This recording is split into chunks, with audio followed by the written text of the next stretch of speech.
Welcome to my series about interviews in English. Do you want to do an interview in English? Are you planning to do an interview in English?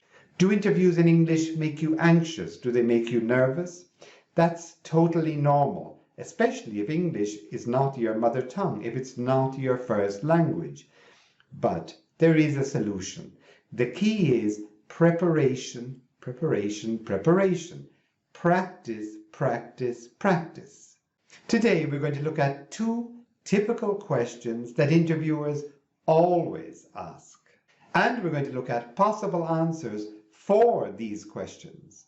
The first question we look at today is, why do you want this job? Why do you want this position? The second question we're going to look at today is, tell me a bit about yourself.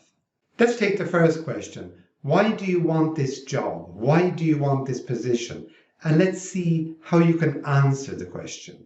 So to answer this question, the first thing you do is praise the company. Let's imagine the name of the company is Vodafone. You want to work for Vodafone. So you say, I think Vodafone is the best telecommunications company in Ireland, in England, wherever you are.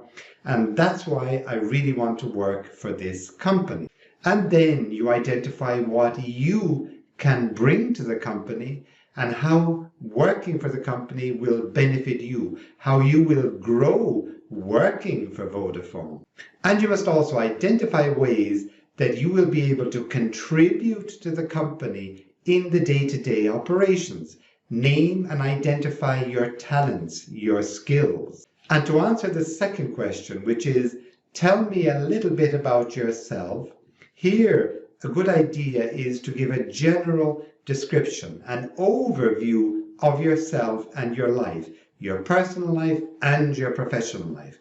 Briefly mention your family life, where you live, your interests, your hobbies, where you've been living, what you've been doing for the last 2 or 3 years, and of course mention briefly an overview of your professional interests, your professional skills, and your academic life. What is your university situation? Have you finished university? Are you doing a course? Are you planning to do another course? So now, the first thing for you to do is to take these two questions, why do you want this position, and tell me a bit about yourself, and write down answers. Write down answers with a lot of words, and then change them, and then write another answer, and choose the one which you prefer. Not too long, but just with sufficient information to properly answer the question. And the final step is to get a friend of yours or a member of your family to ask you the questions. Get a friend of yours to say, why do you want this position? And you answer the question. Then your friend asks you the second question. Tell me a bit about yourself. And you answer the question. And repeat this practice, repeat the simulation 10 or 15 times until it becomes natural. Do this process, writing, memorizing, practicing and simulating for all the questions that I'm going to put in this series of videos, and then you will be ready for the interview.